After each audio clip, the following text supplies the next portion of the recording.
You're watching Pyro Media Network.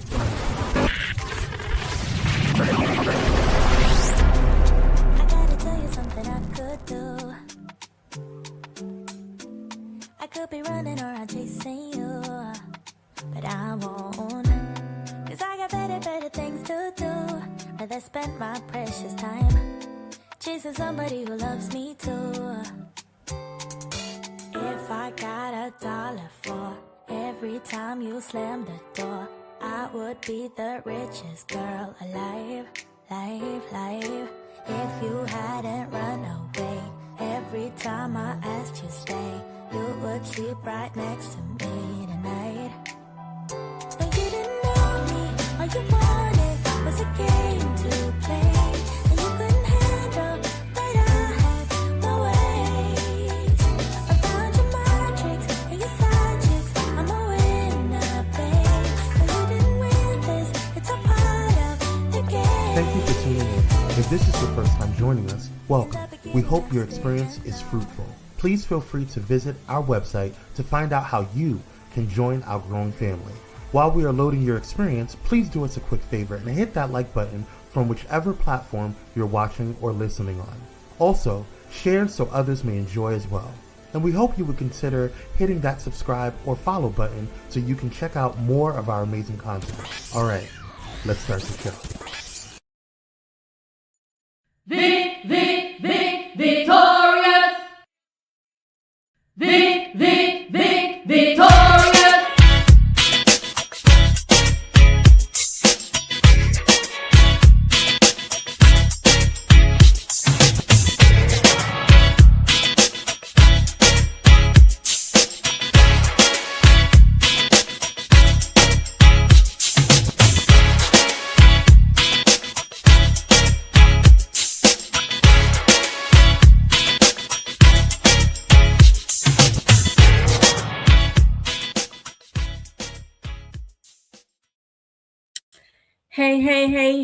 Hey.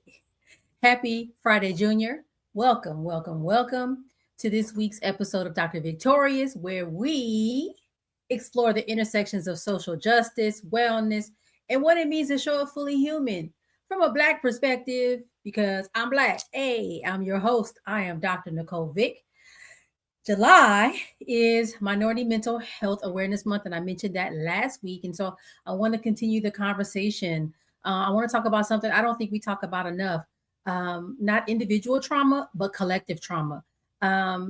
There's some things that have happened over the last, month or so, I'll say. And I'm like, I haven't really talked about it much on social media, but I have been taking it all in. And so I want to talk about the impact of collective trauma, specifically for the Black community. Like, things be happening, and I feel like for us, it don't just happen to one of us; it happens to all of us, and we feel it. And so, trauma is a bad thing. It causes a lot of negative health outcomes, negative health impacts, and I just want to walk through that. And also give honor to Nolan Wells, who they actually just laid him to rest. I think that was either yesterday or the day before. But what happened to him, and a lot of it we don't even know, impacted me. And it's been a conversation on Black threads, on Black Instagram, right? Like, people are talking about this. And so I just want to talk that through. Hi, Cyrus, how are you? So this is going to be a little bit heavy, a little bit heavier than usual. I don't think I usually get this heavy, but it'll be heavy. So we're gonna talk through that. But before we do, we're gonna go through this stroll because I'm like, what is really going on right now? And I don't know what's going on. The first one, I thought we was done. I thought we had moved on. I thought we had moved on, and clearly we were not. So remember, everybody was up in the uproar about quote unquote Dr. Cheyenne Bryant. Everybody was in the uproar, but then she had kind of went away for a little bit. And I guess she was like, just kidding. Boop, boop. So she posted, this video of her putting on this cap and gown with the tam and the hood and the whoopty whoop whoop whoop. And everybody's like, lady, stop, please. And so there's another photo on there too. I had two. So this is what I saw on one social media page, but then somebody said, that robe looked real suspect. And they were able to find it on Amazon. Now, I will say this. There's nothing wrong with buying your cap and gown off Amazon. I know a lot of people do it because quiet as it's kept, or maybe it's not very quiet, but a lot of people don't know those cap and gowns are very expensive. So when I got my doctorate, I bought my cap and gown. You can rent yours. I bought mine. I don't teach. I'm not in academia right now, but I still wanted to own mine because I told Andrea, bury me in my cap and gown. But that cap and gown was like $1,000. Actually, it was probably more than $1,000. So a lot of people actually do rent, or they will look for other sources to get them less expensive. So I will say there's really nothing wrong with buying it off of Amazon because sometimes you ain't got it like that, but you want to go to the graduation. But it was just really funny, like, oh Lord. And so all on Threads, everybody, is posting their photos and their actual regalia. And, she had the tam on she was wearing it wrong. He was like tilted to the side, like, girl, this ain't no fedora. Like, what are you doing?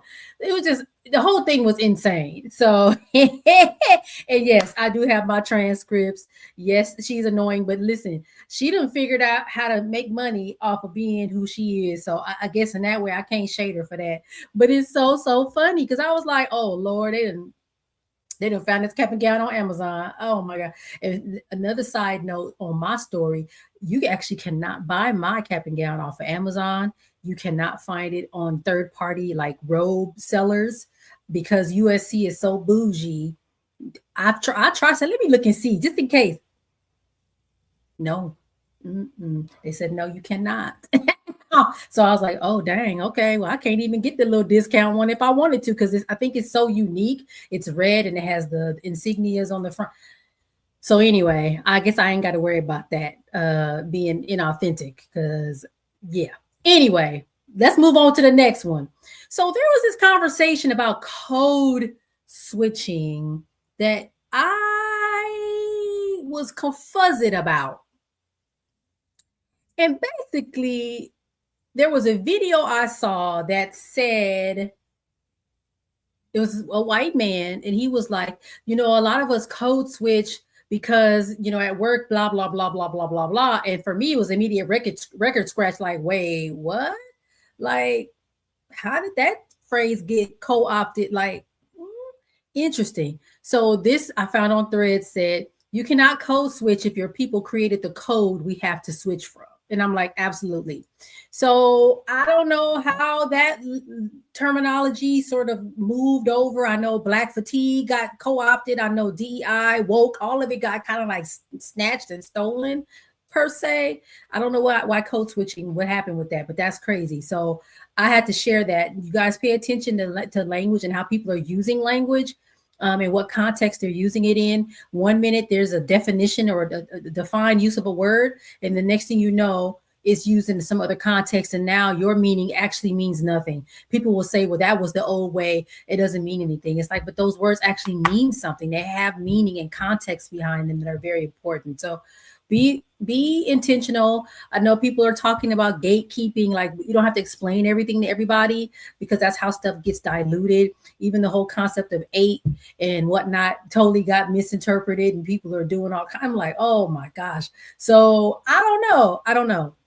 Just putting it out there that the code switching has switched over. It has moved to the other side, to the mainstream now, and is being misinterpreted and used in ways maybe that it was not intended, at least in the context that we were using it. So yeah, I know, Cyrus, they're always taking stuff but don't want to be. It's like, y'all talking about code switching.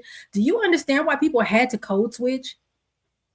Why, if you were Black or brown, you have to present yourself a certain way at work. You have to change your language. You have to switch, turn parts of yourself off.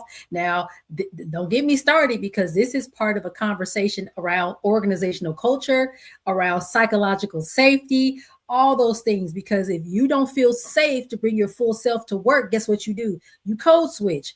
You're not going to speak Ebonics at work. You're going to use your work voice. You might do something different to your hair because, people are going to have something to say about your hair. So that's a whole nother conversation. I could go all the way down that road if you want me to, but this is Scroll, and that's not what this is for. The last one, child, Amanda Seals. So I need Amanda to come on. Like, listen, really, friend, you talk so bad about Issa Rae.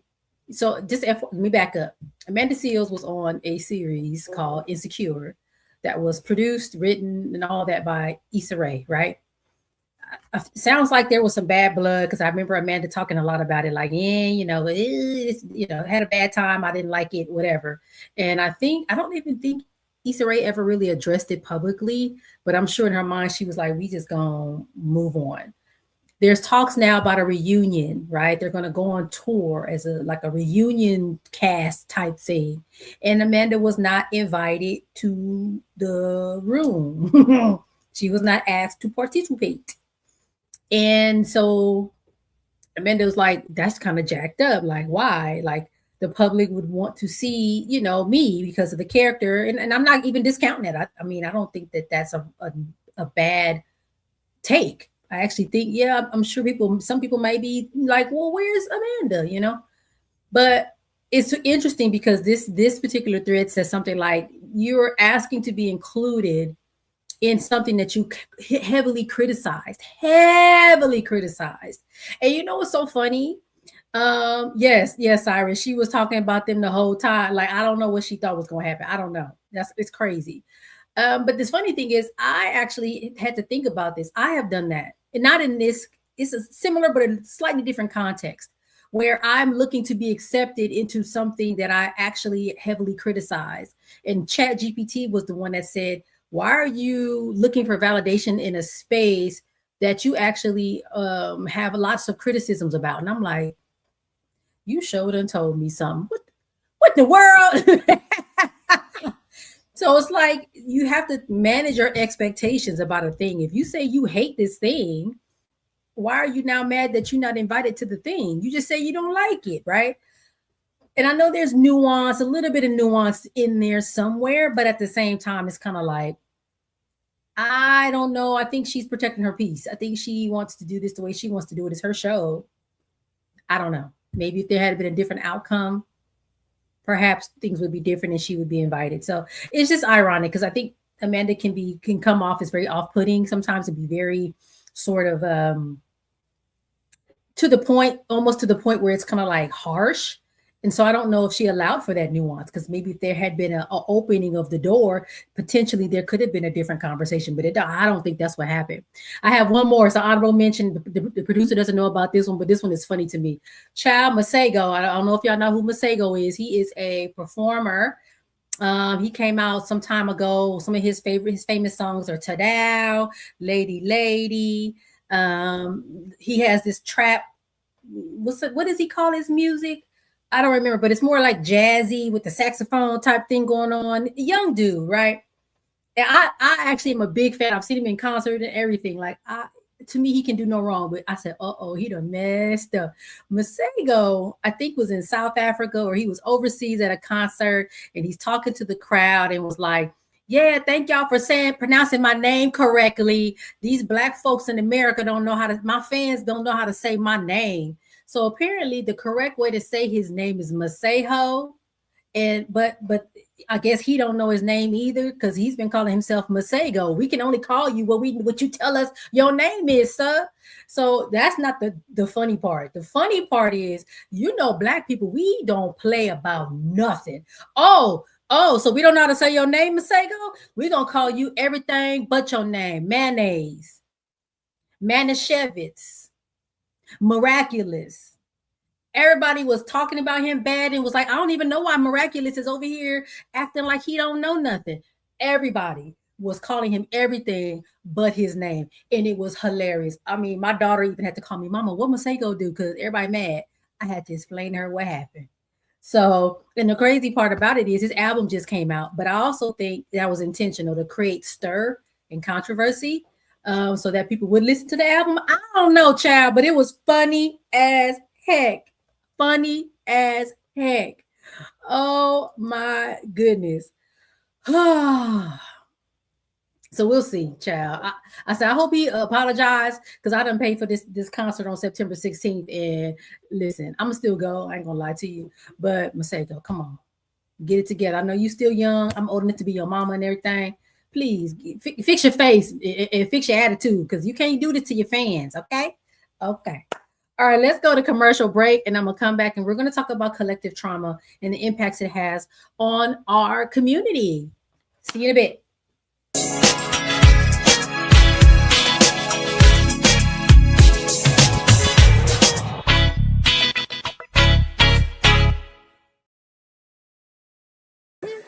This is Tammy from Tammy's Take, and you're watching Pyro Media Network.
We are back. As I mentioned, July is Minority Mental Health Month, Mental Health Awareness Month, and we're talking about collective trauma, specifically in the Black community, because I'm Black, and that's the sort of the perspective and viewpoint that I live my life. That's the lens through which I see everything as a Black woman, first and foremost, right?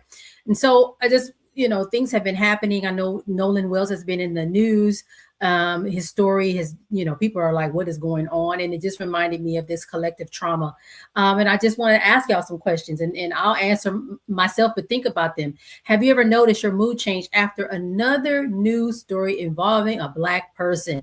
When there's somebody is murdered, killed, harmed in some way? I know for me, it's like immediate, like, what is going on? Like, what is happening?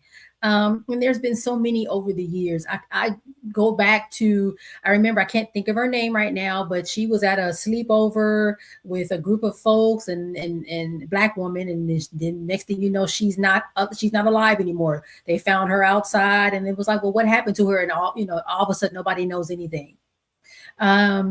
All the deaths by, police violence, right? State violence, those things, like what is happening?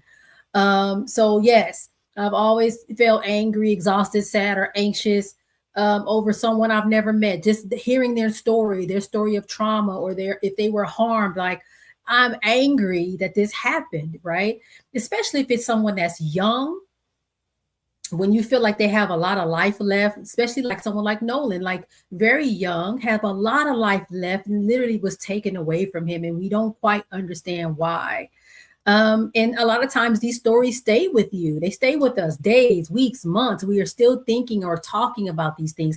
Heck, I wasn't even born when Emmett Till was killed. I still think about what happened to him. Like those things stay with you. And they almost feel like they're kind of handed down, right? From generation to generation. We all know some of these stories, especially when they become more sort of prominent, or, and with social media, we hear about things a lot and very often. And so it's just a reminder that when we have a response or reaction to these types of things, it doesn't mean we are weak. It means we're human, that we are alive, and that we feel, and that we care.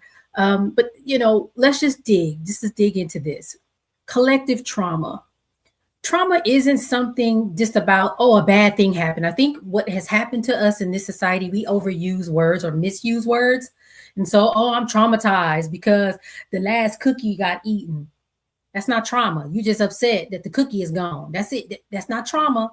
Let's use these words correctly, right? Just like narcissistic is used incorrectly. Everybody's a narcissist. No. That's a clinical term, very specific term for very specific people and very specific behaviors. Let's not use trauma for everything. Oh my God, I'm traumatized because I missed my bus. Don't do that. Trauma is our body's response when we experience or witness. You don't even have to experience it. You can just see it. Secondhand trauma, events that overwhelm our ability to cope. We cannot cope with it. It becomes overwhelming. There's individual trauma, right? Something that happens to you. Family trauma, maybe there's a death in the family, or something like a family's house burns down. That's a family trauma. Community trauma, maybe something like when I was in junior high school in 1992 and we had the civil unrest out here in Los Angeles and everybody was like, what is happening? Community trauma. And there's collective trauma, which kind of transcends and moves into a much broader sense of what community means, right? And collective trauma happens when an entire community experiences the psychological effects of violence, discrimination, disasters, or repeated threats. I think about Hurricane Katrina. That's another example of collective trauma. I was not in New Orleans. I'd never been to New Orleans, but baby, I was watching that and was like, oh, this is a lot. What is happening here where people are dying, resources are being, destroyed. People are fighting or trying to, not fighting, but trying to figure out how to move forward.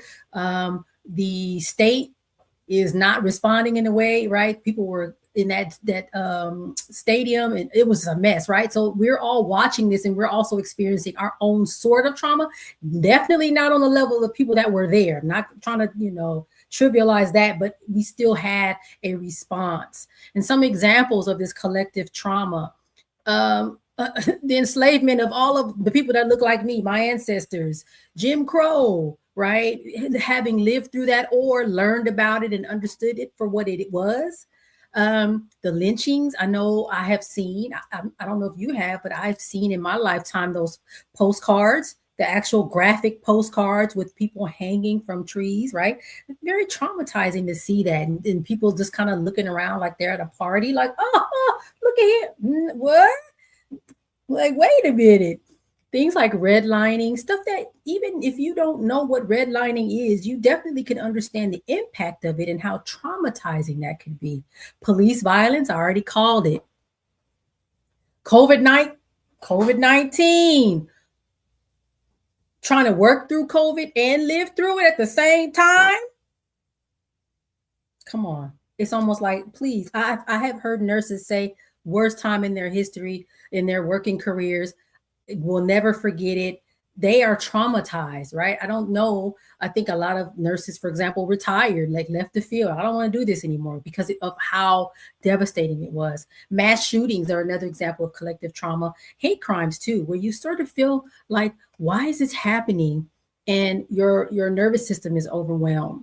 And one important thing, trauma doesn't end when the event ends. Oh, the shooting is over and we're moving to recovery. Oh, okay, trauma is gone too. We're still worried. Is it going to happen again? Why did it happen? How do we stop this from happening? Are there other people that feel this way, depending on what happened with the mass shooter, right? Why that person did what they did? Like, what does this mean for our society? What does this mean for our community? So just because the event ends doesn't mean the trauma really ends. And so, I'm a public health professional. I have a master's degree in public health. I'm taught to think about things from a population perspective. So this is why collective trauma feels like a very relevant conversation here in regards to my public health understanding and my expertise, right? We think about what happens to populations and what we know about violence. I've talked to you all about violence as a public health issue. What we know is that when we are repeatedly exposed to traumatic incidents, what happens is we get chronic stress, our cortisol levels are elevated, high blood pressure, our sleep is disrupted because we might be thinking about like, dang, one of the things I tend to do sometimes if I see something that has happened, like with Nolan and I'm a parent and I'm looking at his parents, I'm like, I couldn't imagine because I think about my daughter. I think about my role as her mom is to protect her. And that even now at her big age, she's 29. And to think about there was one point in time in my life that I couldn't step in and now that person is gone. Like, whoa. So I think about those things, right? It's just all of it. It's crazy. And one of the things that I want to talk to you guys about is Arline Geronimo. Oh, her name Geronimo. Yeah, I can't get her name right. Lord, this is a doctor. She wrote a book about, or she did some research around what weathering is. I don't know if you guys have heard of weathering. When we witness another act of violence or injustice against someone in our community, we're not experiencing that event in isolation. For many people, it becomes another layer of stress added to years, right, of carrying similar experiences. So it's not like, oh, we just see that here. It kind of starts to stack up on each other. And this researcher that for whatever reason, my mouth will not let me get her name out, Geronimus. Arline Geronimus. I had to say hello. Her work reminds us that trauma isn't only emotional. Repeated exposure to racism and chronic stress can accumulate in our bodies over time. Like it can kind of sit there. And what she did is she gave it a name. She called it weathering, the gradual wearing down of our health from living under persistent stress. So think about it. It's the persistent stress of your own life, right? Your job, your making sure you're housed, taking care of your kids. So you kind of have a baseline, right, level of stress. Then you turn on the TV and you're seeing Black people getting killed by police, or Black people getting killed. We went on the boat with my friend and then he's dead. What happened? We're seeing these things, and that's also coming at us. And so it's kind of stacking up on top, and it's harming us, and it's causing our bodies to weather. And Dr. Geronimus's work has been especially influential in explaining disparities in Black maternal and infant health. But the idea of weathering applies really in this case as well, because it's like we got to understand how chronic stress and systemic racism affect health across the lifespan. And so just want to bring that idea up. If you've never heard of weathering, you can look her up, Dr. Arline Geronimus, her idea about weathering. And she did some research, again, like I said, hers was based on Black women and their maternal health and the health of their babies, but it does apply more generally as well.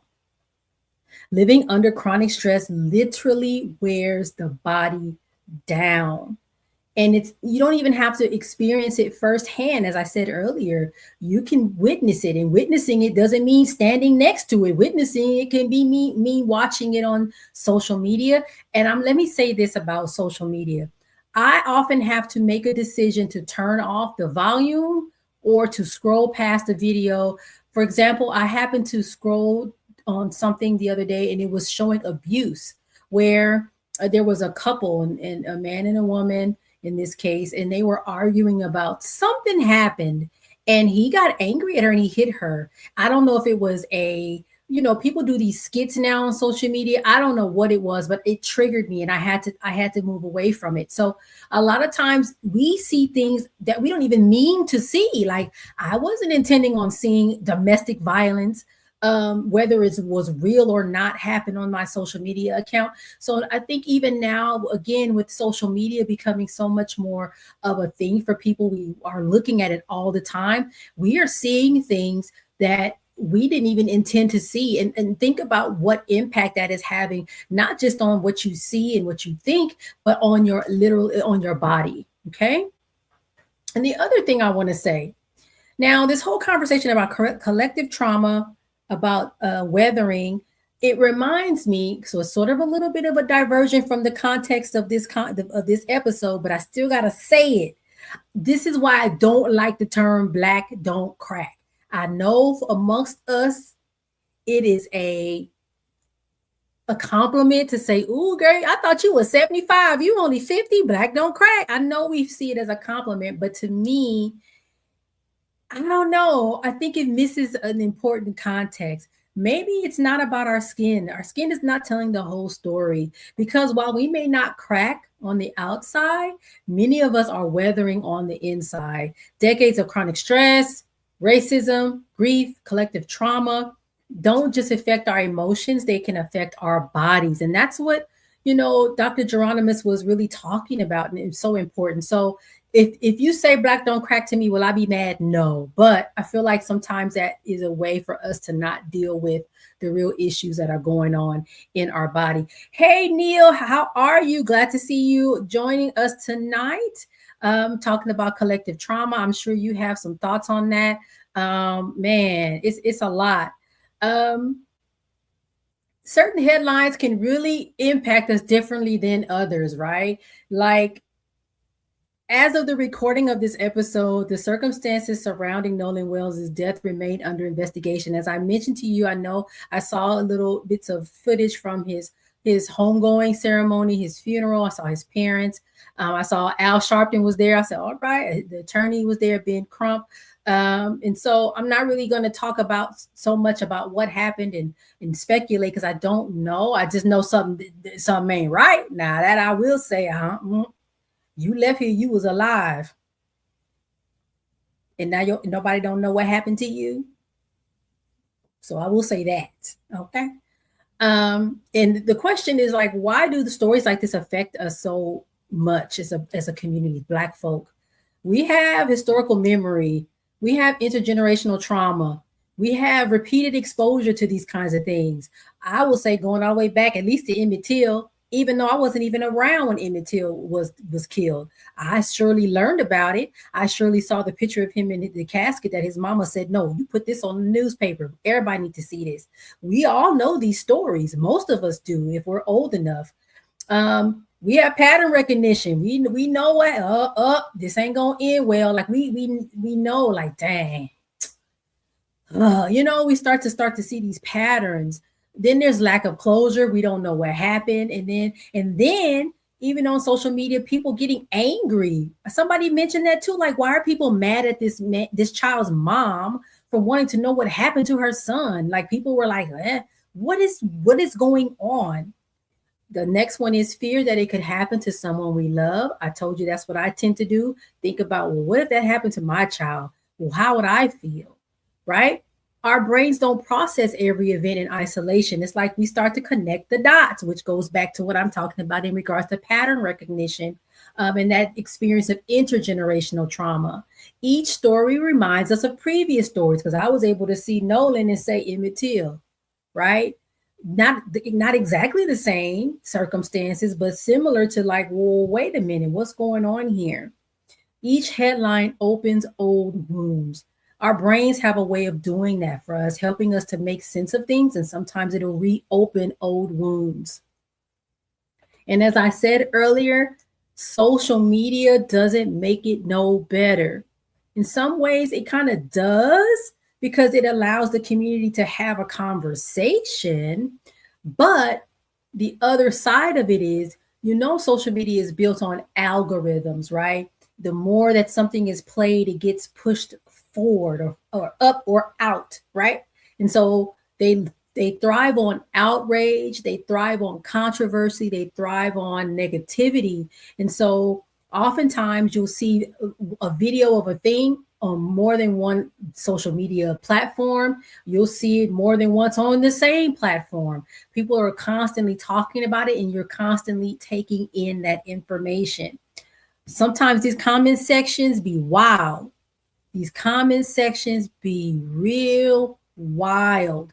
I have been in comment sections where I see the N-word, and when I report that N-word, I get, we decided not to take that message down.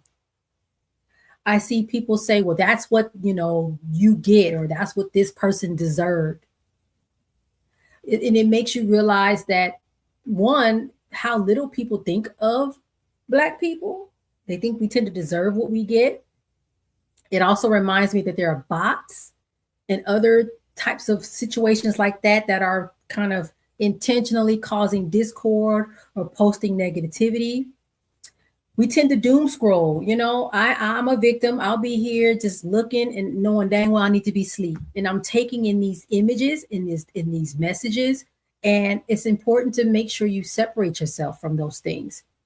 It's crazy. And we weren't built to consume trauma 24 hours a day. And unfortunately, we are oftentimes consuming trauma 24 hours a day, and it has a negative impact on our health. So what happens is we are wondering why we angry or numb or feel hopeless or become distracted. Sometimes we even could feel afraid. Like again, depending on what type of traumatic event it is, can it happen again? What is this problem a is there a trend to this particular issue? Yeah. Oh yeah. Oh, Twitter. Yeah, I actually deactivated my Twitter once it got bought. I was like, I think this is not a safe space. Let me get up off of here. But all this exposure on social media, we have been emotionally exhausted, difficulty sleeping, difficulty concentrating, and withdrawing socially. So either you're seeing it on social media and having these feelings, or you're watching it on the news, or somehow you're being exposed. But I feel like nowadays a lot of our news and information we get from social media. And the other part of it is sometimes it's not entirely accurate. And you're responding to, you're upset, but you're upset about something that actually, if you had done some research, you would realize it's not even accurate. But you don't know that. You're taking what you see at face value and you're responding and having a response to it. So you're actually hyping up your nervous system for no reason, but you don't know that. You're like, what? Oh my gosh, that's crazy. And having this response, or you're fighting with someone in the comments section, arguing, going back. I see that too, child, be going back and forth, be arguing down. And you might be arguing with a computer, child. You don't even know who you're talking to. You could be talking to it, but you mad.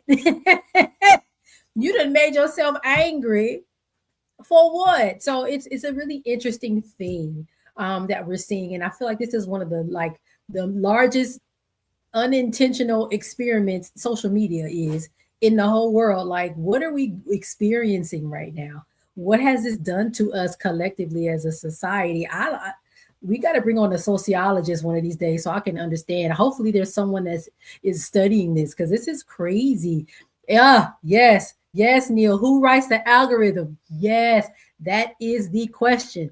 I don't know. Is it Mark Zuckerberg? Is he writing it? Who is it? Somebody, because whatever it's doing, it's got us glued to this thing. And we are on here arguing with bots, arguing with people.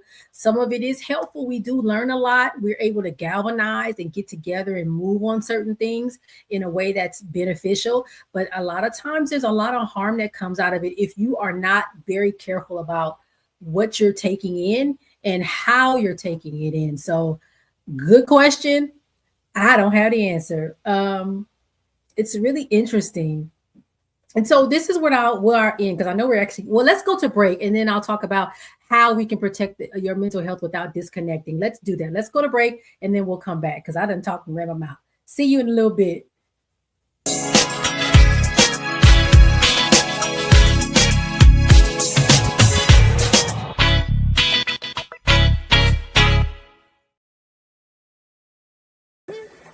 Hey, it's Pastor Kim from It's Just Kim Live Show, and you're watching Pyro Media Network.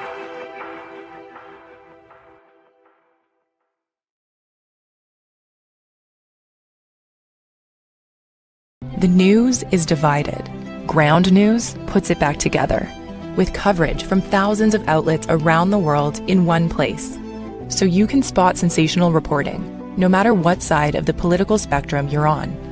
Beside every headline, you'll see who owns the source, how reliable it is, and if they have a political bias. Multiple perspectives side by side, giving you a well-rounded view of today's biggest stories. Visit ground.news to learn more.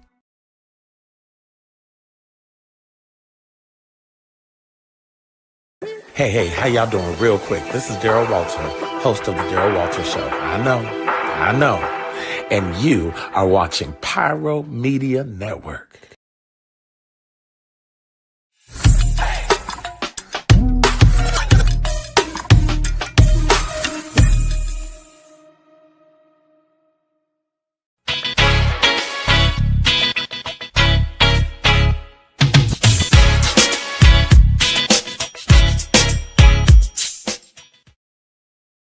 All All right, we are back. I want to talk about how to protect your mental health without disconnecting entirely, especially when we're talking about collective trauma. There are things that happen in the Black community that we need to stay informed about, yes, but we also need to be mindful because there's a lot of information coming at us at one time, and we need to figure out how to sort it out because otherwise we just all up in it and it's a thing, and we don't want that. You don't need every update. You don't have to be sitting in front of the TV or the phone to see every single new thing that's happening. Give yourself grace and time to kind of process. Before you share something on social media, before you even consume something, ask, is this informing me or overwhelming me? And then all the times, if you're really honest, a lot of times this stuff is designed to overwhelm you, to get a response or reaction out of you because they want you to share it. They want you to be angry and share. What is it though first, right? The other thing is to connect with community. Like, people say, go touch grass. Like the idea is to go outside and actually talk to people, talk to real people, like have conversations, have discussions. Also a reminder for us as Black people, a lot of our healing happens collectively. So we have to be in community. And I know social media feels like a community because you're seeing people that you're seeing your friends. But if you haven't actually talked to them, it's not the same thing. So the reminder, call somebody, go see them, visit them, talk to them about what's happening and have that conversation and have the collective healing as opposed to collective trauma. Move your body. Go for a walk. I'm big on that now. I can walk now. So I go walk 3 times a week, 2 miles each time. Go for a walk. Go dance, something that can help to relieve some of that stress out of your body. Talk about your feelings. If you don't have anyone to speak to, or you feel like what you need to talk about is above and beyond your friends, there are people, professionals that can help you, manage that and talk through your feelings. But talk to people that you trust, that you love, that care about you, and you care about them. Normalize culturally responsive therapists too. Look for ones that you don't have to understand. You have to explain your culture to. Look for those. Those are really helpful. Practice joy. Joy is resistance, it's healing, it restores. Taking care of yourself is not ignoring injustice, it's preparing yourself to continue the work, okay? And as we close out, perfect timing, 6:59. We often talk about generational curses, but I wonder if we also need to talk about healing generational trauma. Perhaps one of the greatest acts of resistance is protecting our peace while continuing to pursue justice. And we don't honor our communities by carrying every burden alone. So when these things happen, they are horrible, terrible things, but you still have to protect your heart, protect your peace. And we still have to be here to continue the fight. I mean, even in the situation with Nolan Wells, I mean, we have to be ready to mobilize whatever we're supposed to be doing, whatever messages comes that we need to move forward on. Yes. And we do need to hold a candle to what's going on. I don't want to ever come off saying like, don't pay attention to what's happening. Oh, well, no. Keep informed, but just create that boundary so that you're not so reactive to what you see on social media. Yes. Common unity equals community. Absolutely. Perfect way to end this episode. Thank you all for watching. Next week, I'm going to talk about July as Disability Pride Month as we end the month, and some important things about people with disabilities that we don't maybe not know enough about or understand. But in the meantime, you can follow me on social media. I have my LinkedIn is popping. I'm on LinkedIn all the time there. I have an Instagram. Dr. VICKtorious is the professional Instagram. Nicole D. Vick is the more personal one. You also can follow me or keep up with me on my website, www.NicoleDvick.com.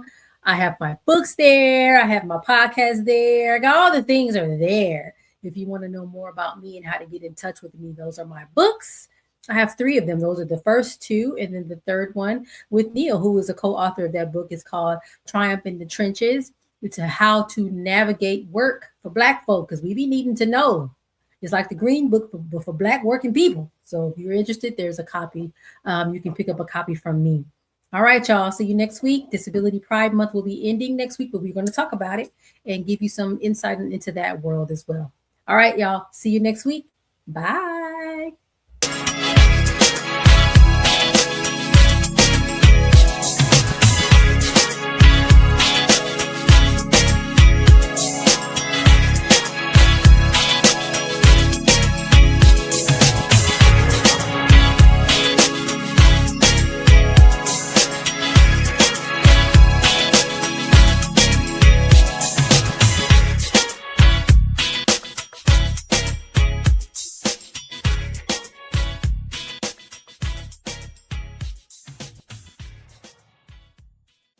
Thank you for watching Pyro Media Network.